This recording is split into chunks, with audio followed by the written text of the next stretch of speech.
Hi there, it's Janet and welcome back to my channel. Today I'm going to show you how to make this romantic Valentine's Day card. The elements include these two golden birds and the red embossed heart. So follow along and I'll show you how I did it.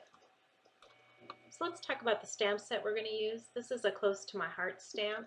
It's called Free Spirit, and I'm going to use the middle stamp that says my heart belongs to you, and it says that over and over again. Also going to use, there are two birds here that I'm going to heat emboss in antique gold. And I'm also going to use this heart. I'm going to cover that with heat embossed clear embossing powder many times, and it's going to create a really thick, pretty image that almost looks like a piece of plastic when you're done. To begin my card today, I'm going to start with stamping the sentiment, "My heart belongs to you," which goes around in a circle around the outside perimeter of this medallion. I'm using some repositionable adhesive again to put it in place and make sure it doesn't move around, so that if I do need to stamp it again, it'll stamp exactly right on top of the first impression that I make.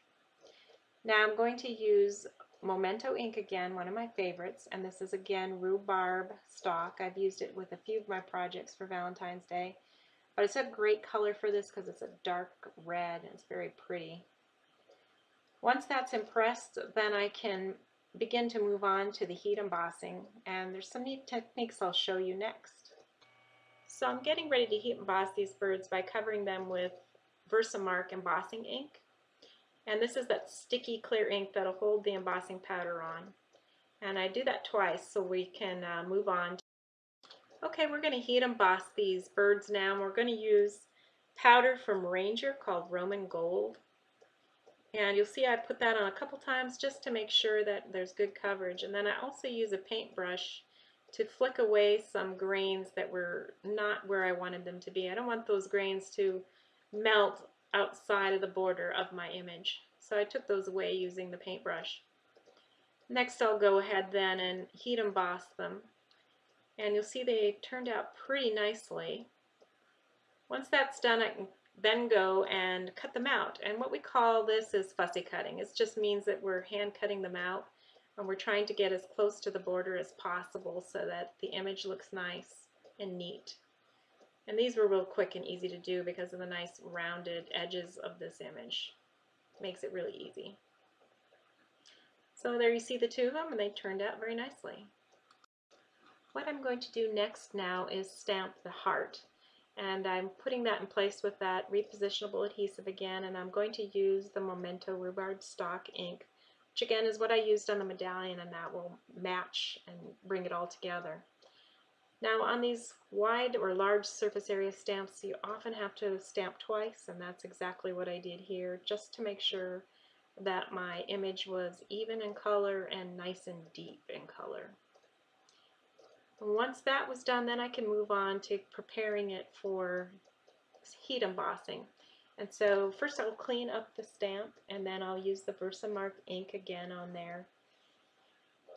And we'll get a good impression with the Versamark so we can move on to heat embossing it. And I'll talk about that technique next.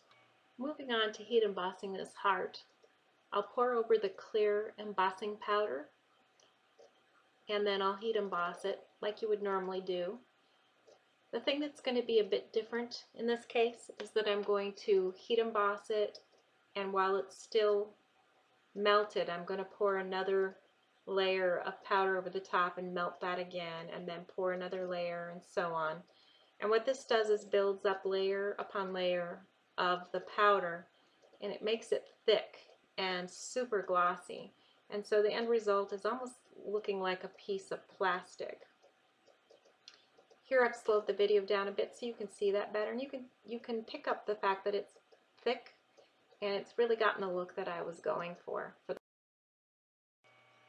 We're ready at this point to go ahead and start putting the card together. I'm starting with the card base, which is square, and on top of that I'm putting another square mat on here, and it's a real pretty Valentine-y paper stock here with embossed hearts, and it's pink and red, and it really is a nice backdrop to the medallion that I'm going to put on top of it. And moving on now to the medallion, I'm simply going to cut out this heart that I've heat embossed, and we're using the fussy cutting technique again, just a real easy and quick cutting of the heart so that there's a little bit of white border, and then it'll be ready to be mounted on the card. To mount these pieces, I'm using Scotch mounting foam tape. I just get this at Walmart. It's frankly the cheapest place to find it, in my area anyway. And I'm putting little bits of it behind that heart and then peeling the backing paper off. And then I can place it on top of the medallion where I want it. I'm doing the same exact thing with my heat embossed birds now. And I'm just putting the foam tape in bits and pieces all over those birds so that I get, plenty of coverage for the lifting that I need for them to stand up from the card medallion. And I'm just taking again those little bits and pieces of the liner paper off so that they'll stick onto the medallion. And very simply just place these birds across from each other on top of the heart so that they're looking lovingly at each other, which is very fitting for this card. And you begin to see the scene that I've created here. Next, I'm going to do something similar again by placing the Scotch mounting tape all around the borders of the medallion and then a piece in the center. And then I'm going to put this on top of the red medallion, and it again will lift it all up a bit, which gives it a nice bit of dimension, but without being really, really super thick, because foam tape is not really terribly thick, as opposed to foam dots, which tend to be twice as thick, sometimes even a little. And I'm going to add a little bit more detail here. I wasn't happy with it just plain, so I had these shapes made out of rhinestones. They're shaped like flowers, and they are from Recollections. And what I did is I just took one of them and cut it in half, and then peeled off the backing and placed them behind the medallion. And this just gives, again, some extra oomph to this card, which I felt it needed. And then last but not least, I'm placing again foam tape on the red medallion. So in essence now I've gotten about 3 layers of lift on this card, so it really stands out when you see it. It's got a lot of dimension and shape. But also again, because the foam tape is not terribly thick, it doesn't make this card super, super thick either, and so therefore it's still easy enough to mail and doesn't cause any problems with that. And so here I am just putting it in place, and I'm pretty happy with that.